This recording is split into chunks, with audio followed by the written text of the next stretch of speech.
Oh yeah, I wanted to tell you. After I'm done reading my Bible, of course, I tell you, I fall asleep watching late night TV. I usually fall asleep during Peter Gunn or during Mannix or something. Then I wake up, it's like 4 a.m., 5 a.m., whatever. And then I get up, brush my fangs, turn the TV off, come in here. Sometimes I wake up at 6, sometimes I wake up at 5. It depends. Cheyenne is on at 5, or Wanted Dead or Alive comes on at 6. But I'm usually too tired to watch that. I might finish watching one episode of that, and then I brush my fangs, get some coffee, watch an episode of Wanted Dead or Alive, and then or whatever's on, or Track Down comes on at 4:30. You know, Robert Culp on H&I, or Peter Gunn comes on at 4 a.m. on Meat TV on weekdays. So I'll watch maybe that, and then I'll brush my fangs. Then I'll come in. I'll turn the TV off. I'll come in here, read the Bible for about a half hour, an hour, on my knees on the pillow, like I showed you, so I won't hurt my knees, because you want your knees to be cushioned, you know. I put a pillow down, one of my old pillows over there, you know, you can see them over there on the other side of the bed, right there. And this is my bed, by the way. It was my dad's bed, now it's mine, because my dad passed away July 1st, 2013. So, you know, this is now my bed. I like these nice blankets here.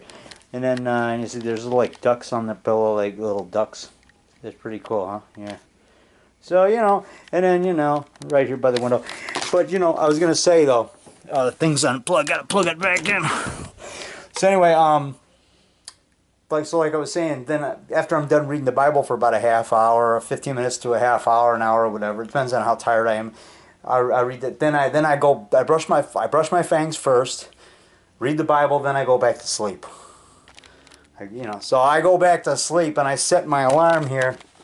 I set my alarm for like about 9:50 a.m. or sometimes 9 to get up and watch Matlock. Or I set it for 9:50 so I can watch like the last 10 minutes of Matlock to see what happens. Dan Roebuck's in a lot of episodes. I met Dan Roebuck, nice guy. He did a movie called David Rock Nelson and Jim McPherson Meet the Monsters. He did that 2000 Monster Bash. I got paid $100 to be in it, and we battle different monsters, and I play a mad doctor in it too. And him and his buddies, Chuck Williams and some other guys, we were all, and he treated us to Chi-Chi's after that down the street, and he bought me about $8 worth of grocery, you know, snacks and stuff at the Walgreens or CVS pharmacy, and then he gave me $100, and I got a video copy of the movie. I got it down in my dungeon, and so, you know, Jim McPherson has ordered some of my movies back in the 90s. That's a friend of his. I remember he ordered some of my movies out in L.A., you know, and then Dan Roebuck's a good friend of his, and so, you know, he made that video for his friend Jim McPherson as a birthday present. So anyway, I'll see you. So I just want to say, I don't just read. I don't fall asleep watching late night TV and then get up and read the Bible and stay up the rest of the day. No, after I'm done reading the Bible, I go back to sleep, because it's only like 5 a.m. whatever, and I got to get my sleep. You got to get your sleep, take care of your body. So then I go back to bed. So the Bible's like the last thing I read or look at before I go to bed. That way, sometimes I'll have dreams about things that happen in the Bible. A lot of times I'll have dreams about me making monster movies or something, because that's what I do. Usually it's just your subconscious, your dreams, but dreams are cool, man. I've had some bad dreams. I have a lot of good, interesting dreams. Yeah, I dream like every night, man. And I write down my dreams. I got a whole book of dreams under my bed. Look at this. I got books of dreams. This one right here is filled up with dreams. This thing. This is David Rock Nelson's Book of Dreams right there. Right there. And look at it. I'm going to open it up. Look at all these dreams, man. I put the date. See? Enjoying company of beautiful young woman in about her late 30s. I was the age I am now in my 50s, 58. Monster Bash Convention and Star Trek. William Shatner and Leonard Nimoy were there, introducing a Star Trek episode. And, so, you know, then it says I was working on a movie. It says I was working on other movies there, talking to people. So, then I had dreams about the Monster Bash. Here I had a dream that I went to the free meal at the senior center. You know, telling them about the experiences I've had. And, you know, all kind. Here I dreamt I was a celebrity boxing. I was in celebrity boxing on TV with Brady Bunch actors. See, The Wild Dreams of David the Rock Nelson. And here's my other book. And look at that. I started. This was my dad's. I started way over here, man. Look, I mean, there's just dreams all the way from the beginning, man. That's my dad's daily diet. But then after that, I started writing down my dreams later on. See, and it starts about right here, you know, right there. And it started there, man, like in 2016. And I just write down my dreams like about a couple times a week. Right now, the last dream I had was that, you know, April 30th. Or no, May the 1st down here, May 1st, Tuesday, May 1st. I dreamt I met a man by the coffee shop. I said, I'm a filmmaker. He said, there's a film fest. I said, I'd like to enter it. Then he said, some guy named Ant didn't like me on TV. He didn't like seeing me on TV. So then I said, right over here, I said, that I told the man sitting in the coffee shop, well, I've been doing it, filmmaking a while, for 26 years, and I'm 61 now. I also said I've been filming things since I was in the Marines, since 1977, with my Super 8 movie camera. You know, and that guy, a young guy, I said, maybe he's upset because he thinks he should be on TV instead of me, you know. And so basically I'm pointing out that, you know, that's probably why I dreamt it, because I met, now that guy that I mentioned there, it's just a fictional guy. Some guy just called Ant. His name was Ant. But that's a fictional guy. But the point is, you know, you have in dreams, you know, there's fictional names and stuff. But I think I had that dream because I've met people that said, oh, when you get on Man Cow, you know you should mention. I say, who? He says, this guy says, you should mention me. And this, I never met this guy before. I met him at the bus station. I told this guy I was going to be on Man Cow's radio show. He goes, when you get on Man Cow, you know you should mention. I go, who? And I knew what he was going to say. I knew he was going to say him. He goes, you should mention me. And I'm like, well, why? Why should I mention you? What have you done? He goes, well, you know, I just want to be mentioned. One guy in the grocery store, he says, hey, Rock, when you're on WGN, Can I ask you something? And I knew what he was going to say. He was going to say, mention him. And sure enough, he says, can you mention me? Just say hi to so-and-so, Bob. And I said, hey, I'm not on that show to mention people. I said, I'm only got 3.5 minutes, 4 minutes. I can't be mentioning people's names. So I said, oh, thanks for mentioning me. That's good. But that is not why I'm on WGN. I worked to get on that show. I wrote them 3 times a year for like 3 or 4 times a year for 3.5 years. And I wrote every station in Chicago. I earned to get on those shows because I wrote every station. I didn't beg them. I never begged them. I made like a form letter and I said, you know, I'm known as the Ed Wood of this area because I was given that name, Ed Wood of the 90s, by the Psychotronic Film Society back in 91, 92. And so then now they call me the Ed Wood of the 21st century. But back then I was the Ed Wood of the 90s, and I wrote a letter, like a form letter, and I made copies. It had pictures. I made my own stationery. It had a picture of me by my video camera and a picture of me in my backyard holding a script, like a notebook like this, with my shirt and tie. I wasn't in a t-shirt. I had a suit and tie with a nice jacket on. Shaved, my hair combed. Shaved. Clean shaven.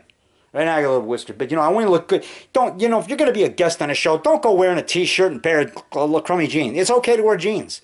But if you're going to wear jeans, at least wear a sport jacket or a suit jacket. Now, sometimes I wear a Monster Bash shirt, but I'm dressed nice. I got nice pants on, nice clean pants. I don't go dressing like a bum. When I'm WGN, I don't wear blue jeans and gym shoes.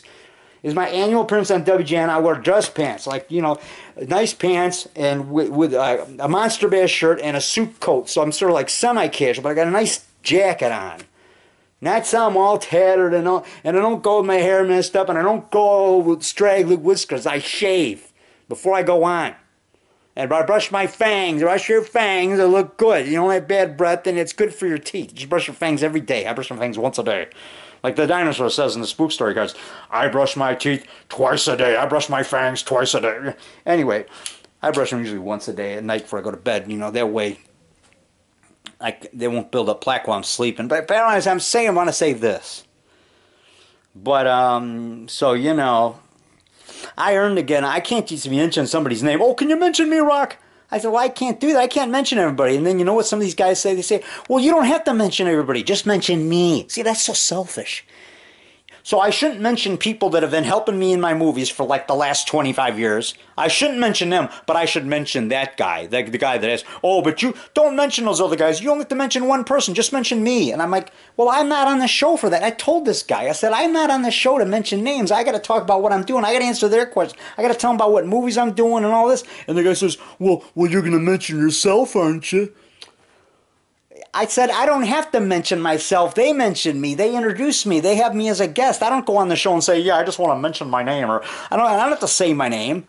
But I do say at the end, I say, fiend me on Facebook, search for David Rock Nelson. I let people know, how to search for me on Facebook and on YouTube. I say, if you want to see previews of my movies, you want to contact me, fiend me on Facebook, David Rock Nelson. I say that so that they'll remember. But I don't have to mention my name. It's not like I'm not on that show to mention names. And names, hey, Rock, mention me. I really appreciate you mentioning my name because then I'm famous. That doesn't make you famous. You know how you get famous? By constantly doing the same thing over and over and not quitting. And it's not just one time. Oh, I was on the news. I'm famous because Rock mentioned my name. That's not going to make you famous. You get famous and well known by constantly doing it. So don't any of you guys say, mention my name, Rock. Please mention my name. Mention my name, Rock. I want to be famous before I die. That shows a lack of confidence. You got no confidence in yourself. Some people like that. I gotta be famous before I die. Hey, Rock, make a movie with me because I want to be famous before I die. Yeah, come on. I told this guy at the library once. I told him, I said, hey, come on. I said, no, that's not the right attitude to have. But that guy is in a couple of my movies. I let him know. I said, hey, you're in my movies. But guess what he said now? Now that I was nice enough to put him in. I filmed him at the train stop. I threw my aunt at him. They got on the first take, and I did a scene where I pretended I was a werewolf. I had the hand attacking him from behind camera, hands going, roar, roar to take it. And I told him that I stuck him in the movie. Now you know what he says? He says, well, am I going to make any money off it? I hope I make money off it. I said, hey, well, I said, you should just be glad you're in it. I'll stick you in it, but I'm not going to promise you any pay. I let them know that. Because I get it on one take. I throw my aunt at them and they think, oh, I'm going to make big bucks, or, oh, you were on TV and you didn't pay me anything. Well, I don't get paid for those TV appearances. WGN gives me like $20 just for coming down there, for the time it takes to come down there and be on the show. But I'm not getting paid for the film clip. I'm not getting paid because you were in that clip, because some guy was in a 5-second clip or a 10-second clip. I don't get paid for that. I get paid just for my time, for being that $20. That's all they give me. One guy says, well, you owe me 10%. He called me up, this homeless guy who's in my movie. You owe me 10% because they showed it on Jon Stewart. I go, well, they didn't pay me. He goes, well, I think you're lying. I think you got paid, so you owe me 10%. 2 nights in a row, he called me at 1 o'clock, 1:30 in the morning telling me this.